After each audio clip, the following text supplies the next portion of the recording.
Yes, we are at the last session of the evening. It's called Can Handmade Intersect with Tech? The Role of Technology in Scaling Craft-Led Startups, hosted by NICEorg. I'm very pleased to announce our moderator for the session.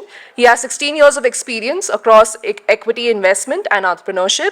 He spent 8 years in the private equity space, where he was part of two funds totaling to $400 million and got an opportunity to see the entire life cycle of several deals. Subsequently, he ran his own startup for 5 years, building a pan-India blue-collar recruitment portal. He works as Director Investments and Portfolio at Upaya Social Ventures. Please give a warm welcome to Ankur Mehta, who's going to be introducing the rest of the panelists and the session. Take it away, Ankur. Thank you. So, welcome to the last session of the day. Can technology be married to the activity of handmade goods? Can technology help artisans reach larger markets and increase their production while still maintaining the craftsmanship, which is the entire soul of their creation? This is a very burning topic for entrepreneurs as well as for investors in the sector. And to discuss this, I have a very diverse and experienced panel here. Starting from that side, Archish from Zishta, Sunil from Indic Inspirations, and Mini from People Tree World. So we'll get started because we have got only 45 minutes for this session now. So my first question is to Archish. Uh, you work with artisans who make brass, cookware, and articles, and this is a skill which has come down from many generations. How do you think if technology is something that we expect artisans to use, is it empowering them or is it creating a burden on them? Uh, it's a little complex in terms of a question. It's this. There's no right or wrong answer here, or it's both the burden as well as it's empowering them. So, but you need to split it at different stages.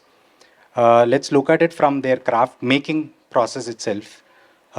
Yes, there is always this kind of a confusion, like bringing in technology and the handcrafting aspect of it. So that deviating from their core craft.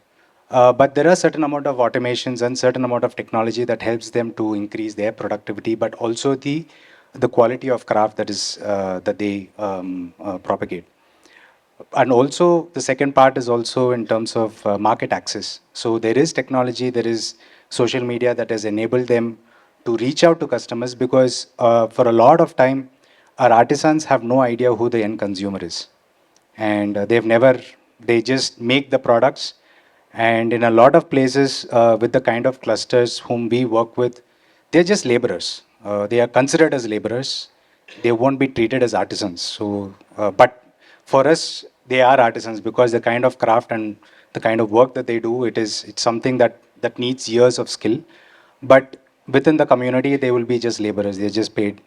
So it is quite tough, for them, and they have no idea about what has changed in the end customers or the consumers' home, how modern it has become. Whether these we basically work in the home and kitchen space, so a lot of it is have no clue whether these things will work in the modern home or not.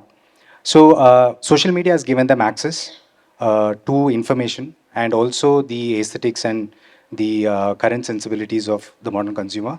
So that kind of helps them to see, even adapt, change. So in that way, I would say it's quite an advantage. Technology has given them the advantage. The last part is in terms of okay, you've made the product, but how do you take it to the customer? And I think there they have leveraged technology really well, whether it comes to building up how to build the supply chain, how to get the products to the market, leveraging certain technology for, I mean, I wouldn't say technology, these are solutions that are available based on certain technology innovations.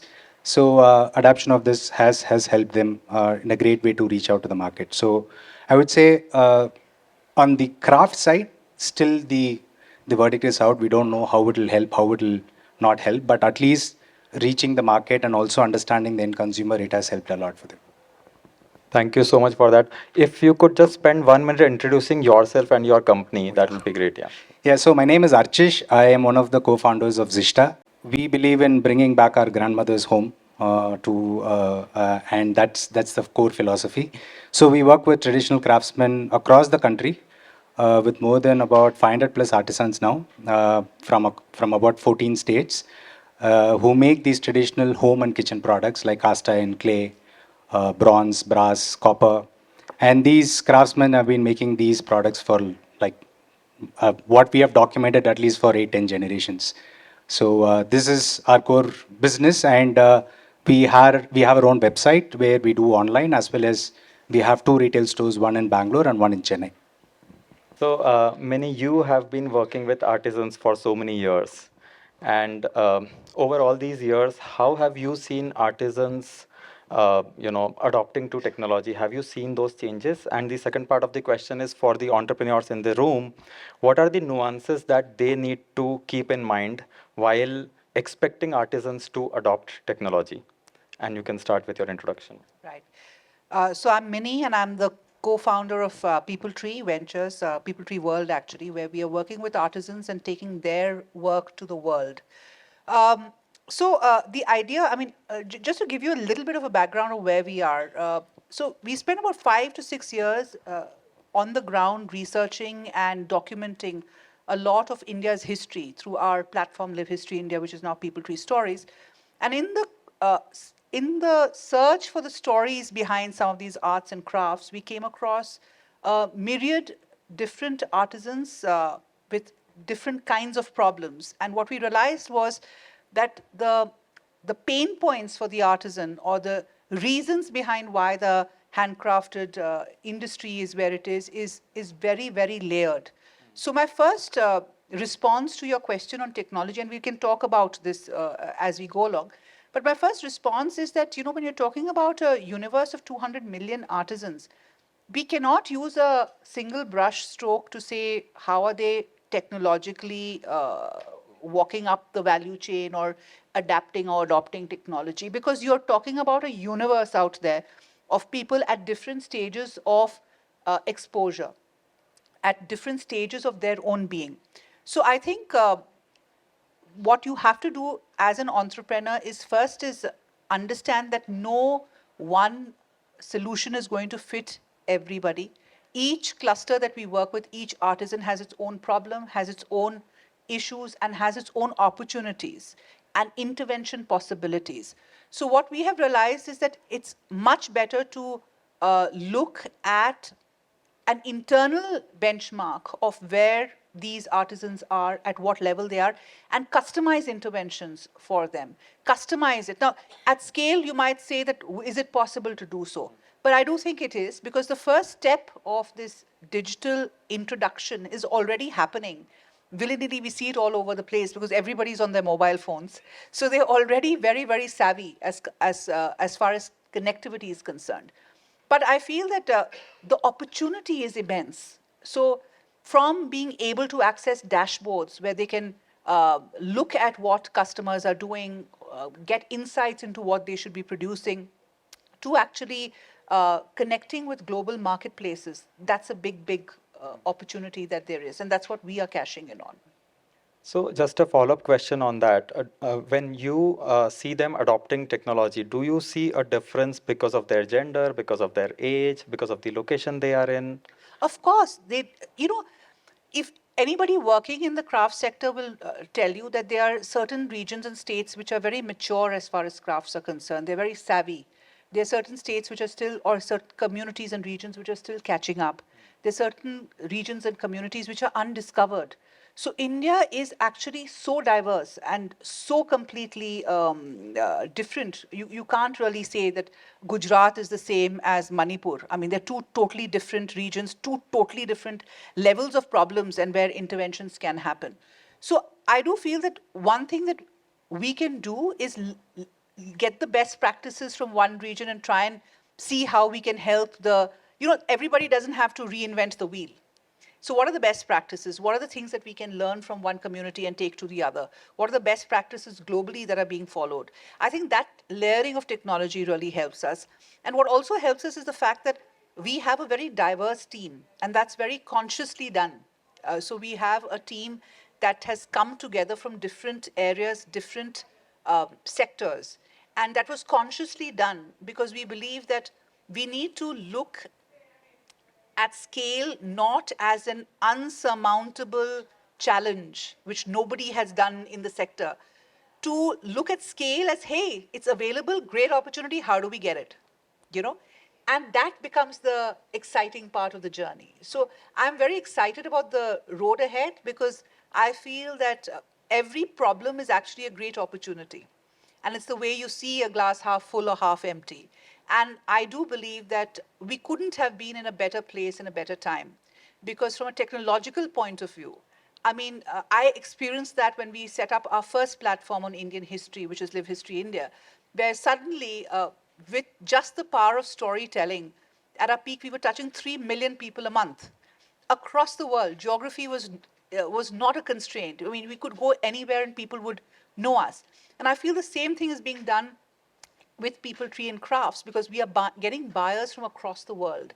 So ours is to be able to use and leverage the digital medium to tell the stories of Indian crafts, to take the best material and add discoverability.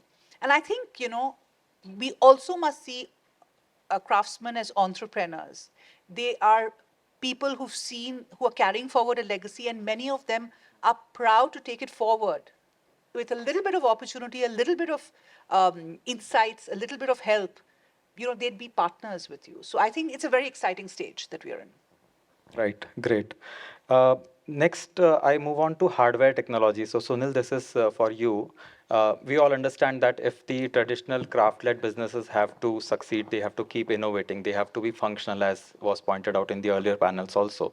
And you have created very distinct products. Those products are kind of unique right now in India. So, if you could just talk about how hardware technology can help other companies also create differentiated products. Hello, everybody. I'm Sunil Jalihal, co-founder of Indic Inspirations. We create Indic objects that narrate stories of India's traditions, culture, heritage, and achievements, rendered through India's arts and crafts. So that's what we do. Technology in the arts and crafts. If you see, actually, a lot of the crafts, especially the metal crafts, wood crafts, and all, they were driven by technology even traditionally in their type of technology, like a turning machine and so on. So they all like tools, actually.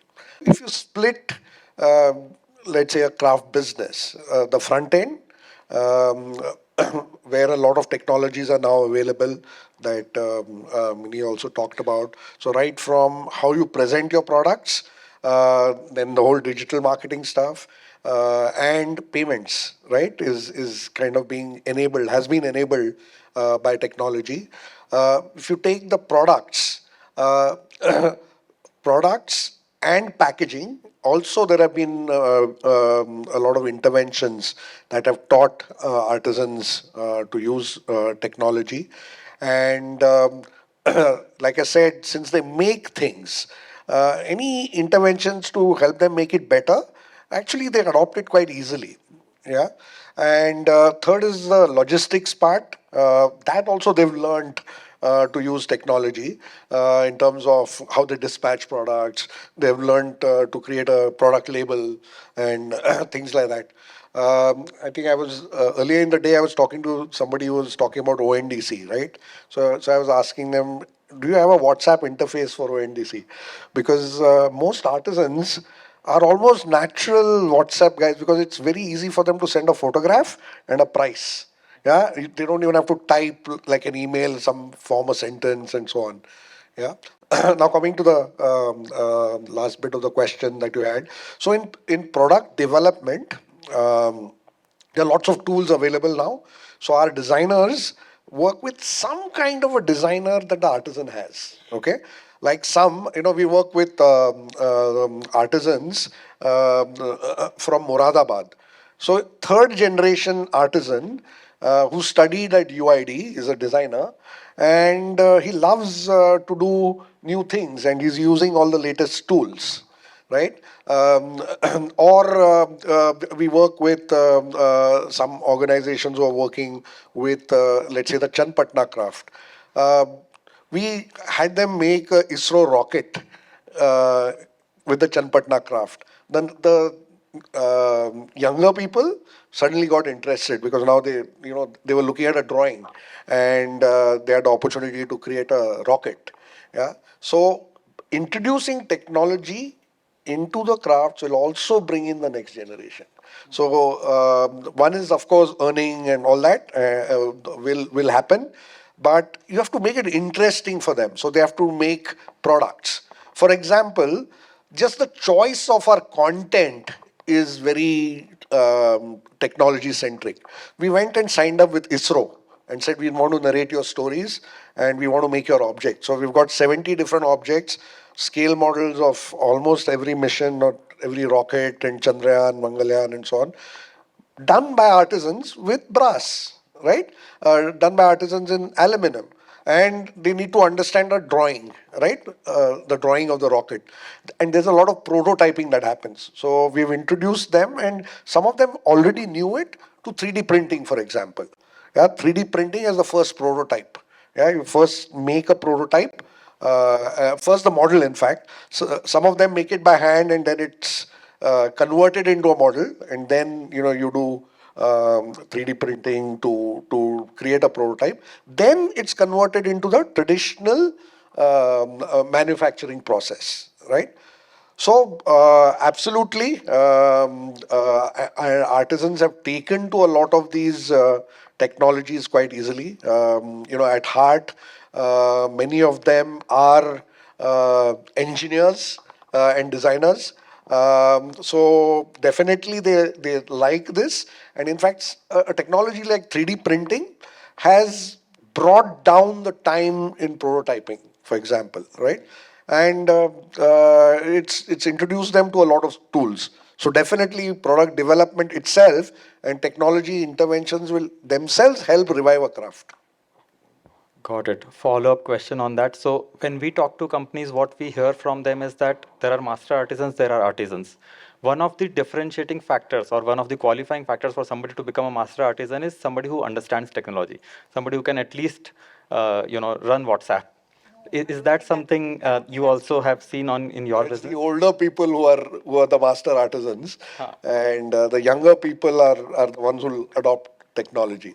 Okay, so you haven't seen that. Yeah. Similar for No, you no, also. I think your definition of master craftsman is little, it's not driven by technology. Master craftsmen are generally people who are of a certain stature and who are able to train artisans under Right, them. right. Now, what happens is that, like Sunil said, what we have realized is that it is a second, third generation. The great combination is education with art legacy or craftsmanship. When you have a combination of the two, they really fly. And Correct. the second and the third generation are actually the younger lot are using Insta, are using technology, are using connectivity to be able to, you know, uh, I think, mold their products better. And I think that savviness is something which is very, very wonderful. But I don't think master craftsmen are about, it's more about a skill rather than technology. Right. So, Archish, coming to you, do you think by using tools, modern tools or technology, or just changing the processes, it is possible to reduce the cost of production? Have you seen that in your business? Uh, yes, you can. Obviously, you get economics of scale. But there are certain levels that at least at the end of the day, the effort remains the same in some cases. So I can take one example where there are these craftsmen who make these soapstone, they call culture tea vessels. So they're basically made out of stone. It's a kind of a soft stone, not very hard like granite and not very soft like talc. It's somewhere in between. So you can actually work with a hammer and chisel. So it's basically every vessel is chiseled out. Now, over the last 7 years since we started working with them, a lot of younger generation engineers came in from their family, came back into the craft. So one of the engineer decided that let's go on for the lathe kind of a model, where you have a spinning machine and you you craft the vessel out of that. So it is very, very difficult to do it because when we would sit with them and see how they are doing it, first at least 100 stones, it all broke by the time they could even come close to a shape of a vessel. But over time, they have mastered that craft.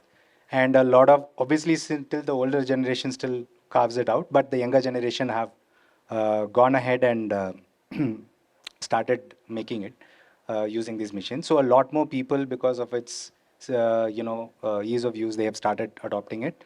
What has happened in the process is the production has increased, but the cost has not gone down, which is good because what the artisans have realized is there is so much demand that I can still charge a premium for these products.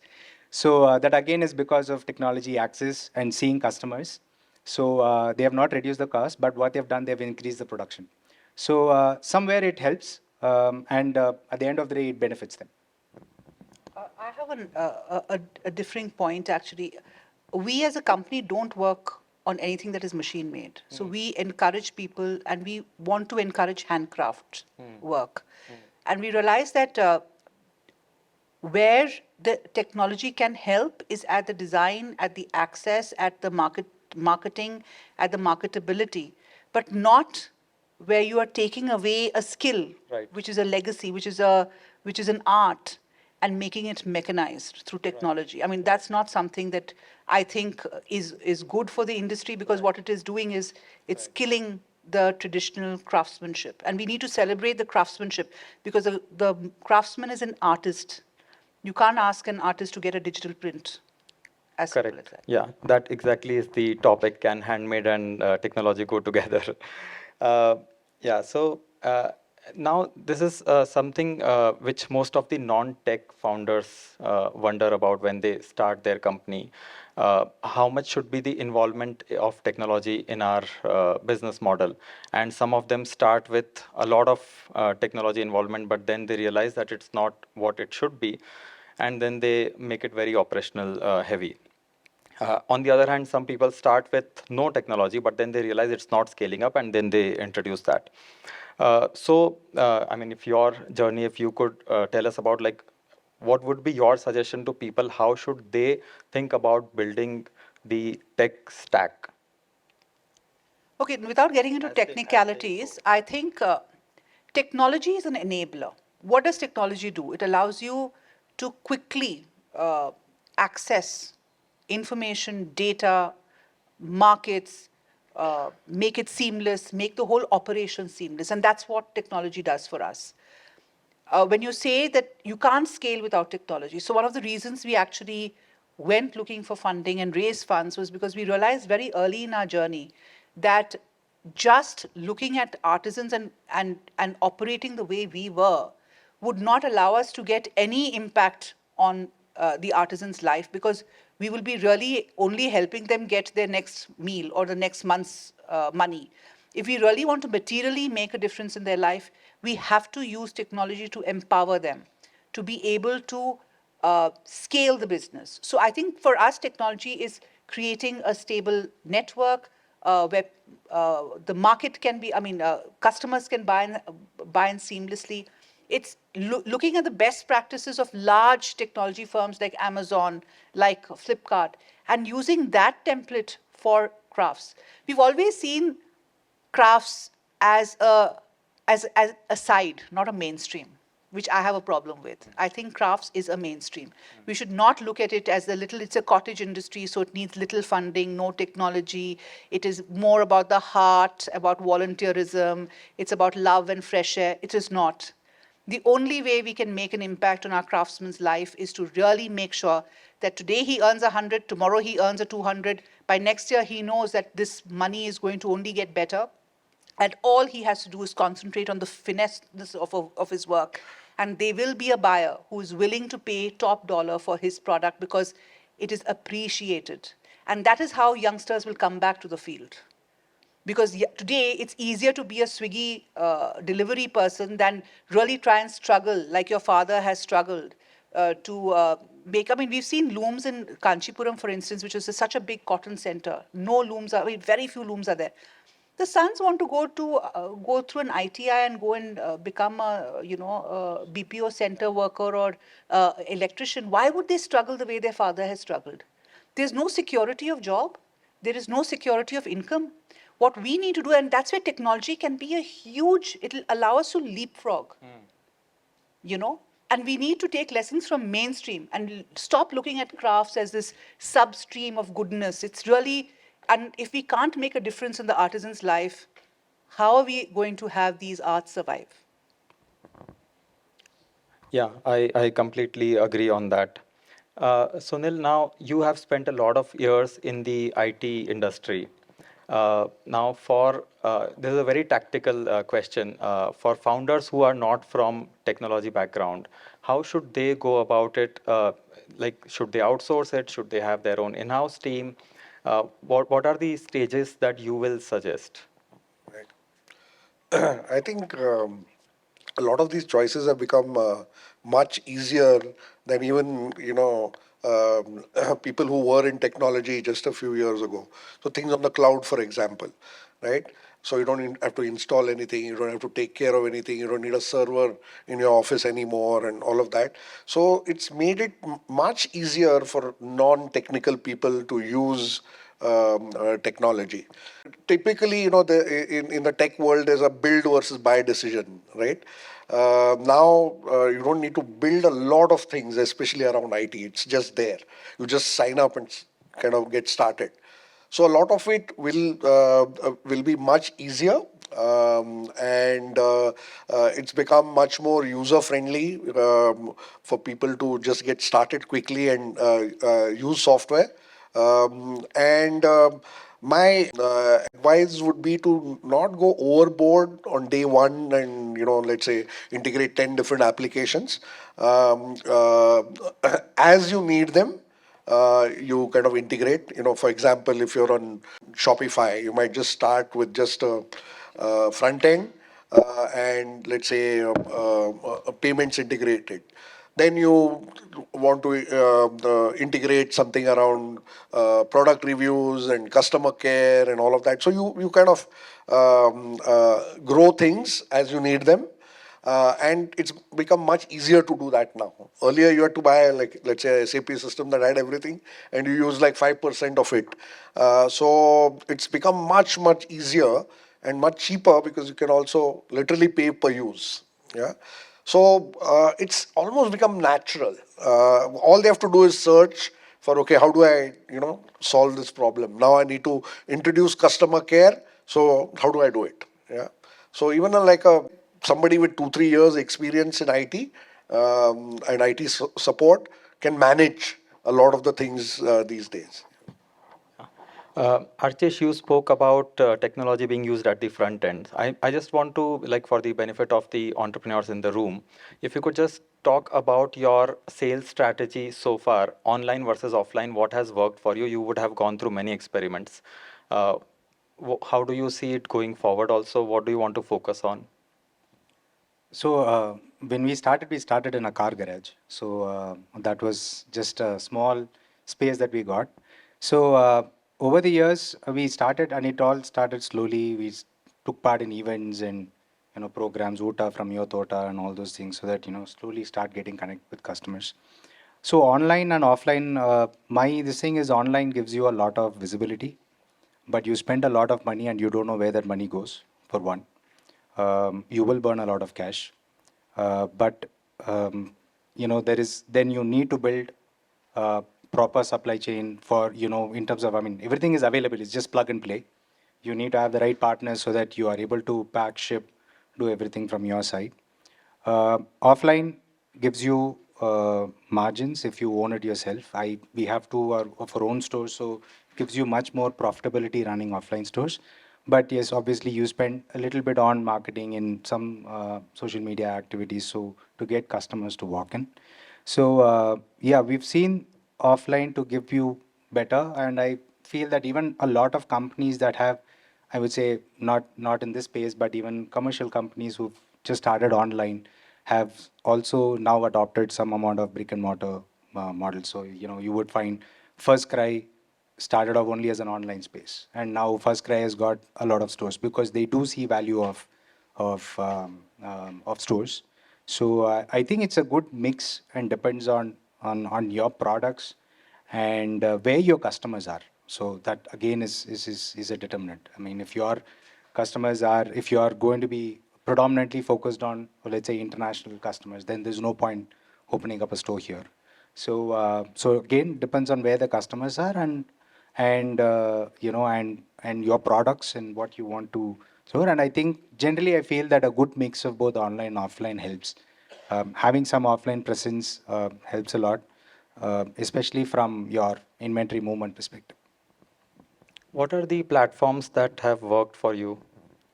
Our own website and a store. So we started off with Amazon, but then when we started, we were the only players in Amazon, and so there was a significant growth.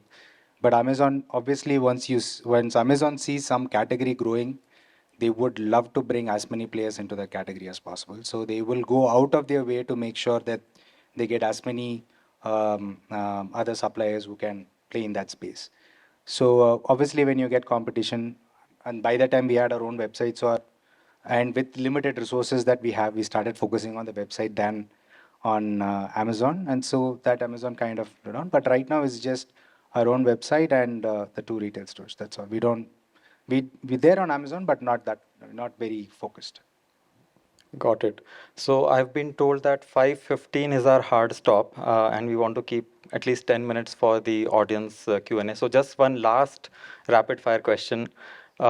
Which company in India or outside of India you really admire for having used technology really well? You can start. Right. I would think Etsy internationally because I think Etsy discovered a very interesting need gap, which was really taking care of the DIY, do-it-yourself community of creators in America, which is a very big thing in America, and creating a small platform for them. So it became a place where you could find unique products, and it is a DIY kind of a product, and it really worked for them. And I think they have 7 times the margin that any other e-commerce company has. They've used technology phenomenally to be able to do that. We believe that People Tree is going to be doing that in India in a different way because we have two stakeholders. One is the customer and one is the creator, which is our artisan. And you cannot fit that model over here because our artisans are in a very different ethos, very different stage of their development. But I think the idea that you could create a voice for people with unique tastes and unique creative skills is a wonderful idea. And it also shows in the world that everybody is not running behind big mass manufactured brands. And they want to find something which is special. And I think I like that, the way they've been able to scale that. Sunil? Many years ago, I saw Jaipur put together,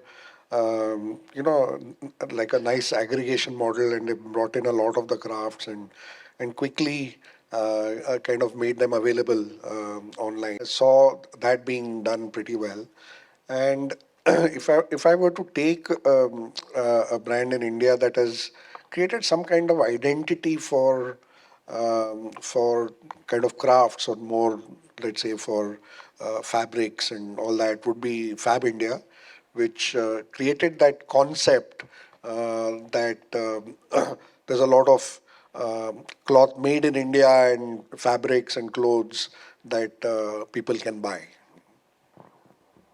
So Fab India is one, and I think one I really liked a concept where it was Misho when it started, but now they have completely changed their model.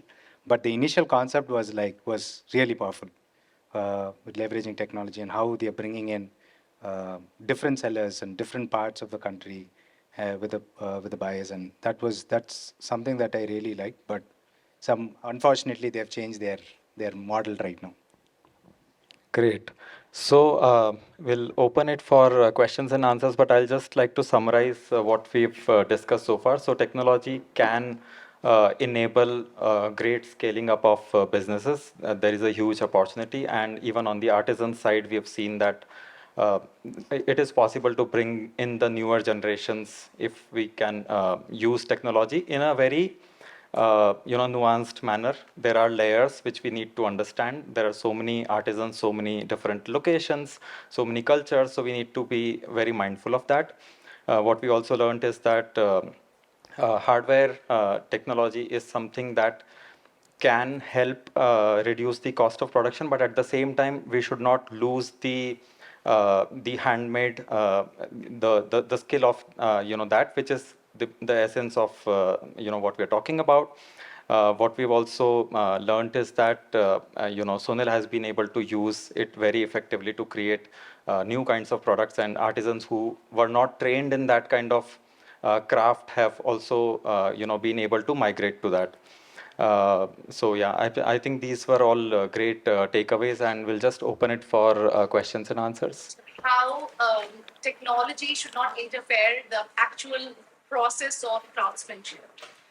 However, from a demand point of view, often you see that the customers demand short lead time and things like that. The expectation from the market is very different. You know, we keep dealing with customers where they don't want to wait for that long. And considering all these giant e-commerce platforms have sort of changed the customer mentality to quite an extent, how do we handle situations in those cases? Because typically, for any handmade craft, the lead time is always very long. So that's a very good question, and I think somebody asked me a question related to this earlier. So I'll give you a small anecdote, and I'll tell you three things that we do to ensure that this kind of a issue doesn't come. First of all, you cannot compare Nike shoes with Pichwai painting. I'll give an example. So Nike shoes can come to you because it's well retailed, it's mass produced, it can come to you in 2 days. But if you're expecting a Pichwai to be done in 2 days, then you should not be buying it on the platform, honestly. You should be buying a color photograph or something. So I'll give you an example. So there was this lady who had ordered a lovely Pichwai from us, and it was listed, but it had been sold. You know that we don't, artists never make 5 pieces. They'll make 1 or 2 pieces. And our website said you can get it in 7 to 15 days, right? And around the 15th day, it wasn't ready. So she called up very miffed, saying that, what is this? I've ordered, I've paid for it, and I haven't got it. Because we had written to her saying that there is some delay. So we turned around and explained to her why the delay was. We said, the gentleman who's making this is Sushil Soni. He's a national award-winning Pichwai artist who is specially hand-making this for you, because the one that he had has got sold off because he's so popular and he's so coveted. By the way, he did Mukesh Ambani's house in Antilla. He did Hyatt in Delhi. So he's much in demand. When she heard all of this, she says, can you please tell him to take 1 month more? I really want his painting, and can he sign on it, Sushil Soni, because it'll be something I would really cherish. So it's how we communicate to these people. First of all, artisans are not blue-collared laborers sitting in a workshop supplying products.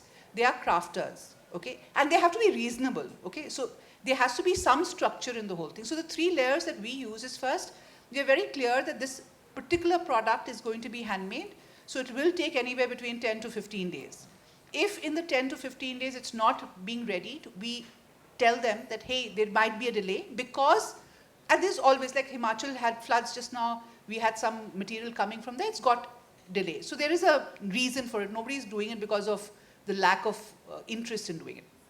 And third, having an engaging communication with these people always allows them to also understand from your point of view. You see, this is not a Swiggy order or an Amazon order. This is a handcrafted order. But of course, if you want that customer back, you will engage that customer, and this will be a dialogue, because you want him back. So it'll have to be at reasonable levels. But I think communication, telling the story, being in touch, that little bit of customer management is something which is very important. But I do believe that a person, when he chooses to buy a handmade product, already has made a decision that he doesn't want to buy a fast and flashy synthetic or factory produced product. He wants to have something special, and it's your job to make sure that he's told why it's special, and also handhold him through the process. In every case that we have experienced, touch wood, it's been very, very cooperative. Yes? Yes, we have one more question. Yeah. It's actually not a question, but a solution to the same conundrum faced by many traders that work with the craft in the craft sector. Um, we are actually innovating with a startup in technology where we are creating a digital imprint, a digital ID of each product, and where even with the multiple washes and uses, the consumer could be buying it in Japan, they could be buying it in any place and be able to gain and track the life, Yeah. what the government, how it was crafted, The lifespan of the product. lifespan Yeah. of the product, post purchase, how to style it, how to wear it, how to increase longevity, possible repairs, bring it back to us for upcycling, stay connected to the brand, take them to our, have a touch point with this consumer where they can also give us feedback. And they may not know us and actually ever have met us in person. So, that feedback then further informs our design and helps us. So I think it's a great solution to the business of handcraft where the magic and the beauty is of the value in what was created and how it was created and where it was created. But the consumer globally can engage with the people creating this and can stay connected to that and become a part of it. Basically, you're creating a transference of value in a way, right? Because you are imprinting value in a product, but that value is not limited to that product. It gets transferred to whoever inherits it next. Nice. Yeah. Yeah. Just to add to that, in this space, this conundrum is there. Handcrafted versus certain amount of mechanization, and we face it every day when we are looking at products, whether to include it or not include it. What level of mechanization will still be considered as handcrafted? Because there is still skill needed. If, let's say, even if they use a mechanized lathe or something, but the skill is still needed for doing it. So we have that's always there. I think a major part is in terms of how do we increase the artisan base itself.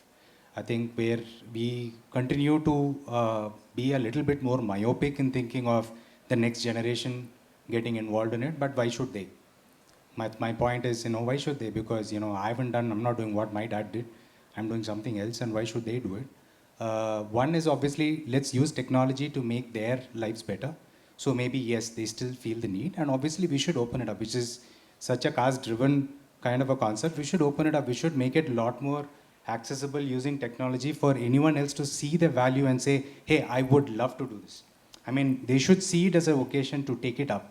And that is very critical. And that's where a lot of us should actually invest our time in saying, how can we make this space, which is so closed, open up so that, there is migration of talent and there is talent that comes in doing different things, which obviously will open up there. But to that question, I have a question also, and I'd like to open it because many of them are entrepreneurs. Craft is something which is done by a community, by a family. It is a legacy that's passed on from generations. So if we're asking the younger generation to come back, it's because nobody else outside that community really knows that craft. That's right. So Yeah. we can't lose that connection. It's very difficult for a NIFT or NID graduate to now go and learn how to do Bagru printing. I have not come across one NID graduate who's picked up Bagru printing and is now opening up a Bagru printing shop. He's still working with a Bagru printer. Yeah. Yeah. So I think there's a little dissonance in that. I don't think this is a skill set. I don't know, tomorrow it'll be wonderful if we can open it up and say that, a NIFT in Jaipur can have all the crafts of Jaipur and you can learn all the crafts of Jaipur. I don't know whether that'll happen. Kharad, for instance, is very small community making it. And the challenge we are all facing is, can that community thrive enough so that this skill doesn't go off? Yeah. I don't see a young kid from Delhi or Ahmedabad going and now taking up the Kharad craft. Because it's so linked to community and culture. It is it is not just a craft, it's not something that you can pick up a skill. I don't know in metalware if it is possible. No, it is again, they don't do it. Doesn't mean that someone can't, but maybe even let's say within the cluster, there are someone who works, in Kutch it happens, there's two villages, one works on steel, the other one works on leather. Now, again, it's a mindset that this community will only work on this community. So within the villages, if there are ways we are able to propagate to others, and even let's say apprenticeship programs where you are bringing in, instead of going and joining a ITI, like you said, if we can bring people in these crafts and propagate it, creating value for the work that they do and giving them the dignity of the work that they do. Today, I've seen it in my, at least in our spaces where they are just treated as laborers. I mean, they work under 40 degrees or a 50-degree, furnace for almost 8 hours, beating up metals and making vessels. I couldn't sit there for like half an hour working with them. So it's very difficult to get people to come. I mean, even within there, no one wants to. Like you said, I will rather go to Swiggy work than do this work because it's really difficult. So that's where I think where technology can maybe make life easier for them, so that more people think, oh, it's not that difficult for me to work. Yeah. So that's always that, like she said, it's not a one answer. It could be multiple. Also, I think it differs from craft to craft. Yeah. Mechanization may be more applicable for his business, but not so much for your products. Actually, it's about whether it's technology or design being introduced into a craft, or even packaging for that matter. It's to bring vibrancy into the craft, okay? The ethos need not change. In fact, they also know that if they remove the ethos part, it's not going to have the same value, right? Because you can, have an object made by a machine without the craft ethos, which is not going to have the same story or the value. So the technology, design, and all the ideas will bring in the vibrancy. One more very interesting thing with artisans, you ask a few artisans kids who went off into the city to work in a BPO, for example. You ask them, why did you do that? So they'll say, office acha hai, AC hai. Something like that, right? So he's saying the environment is better. Okay? So can we bring that environment to their place of work right there in the villages? We can now, right? I mean, the electricity conditions are better or whatever, the same kind of furniture, lighting and all of that. That also will help keep people in the crafts, and of course they should see the earnings, right? I mean, everybody wants to do IT because of money in it. So they have to see the money as well. I know that this conversation could have gone on forever because, I felt that I should contribute to this too because I have so many questions and so many points as well. But thank you so much for your inputs, for your insights, and thank you for your questions as well. Really enjoyed it. And it'd be great if we can continue this conversation because, again, this conclave is not just for conversations or not just for takeaway. It's to now convert that into some action. And hoping that, this audience here is inspired by whatever you have offered today. So that's the hope. That's the hope for all of us.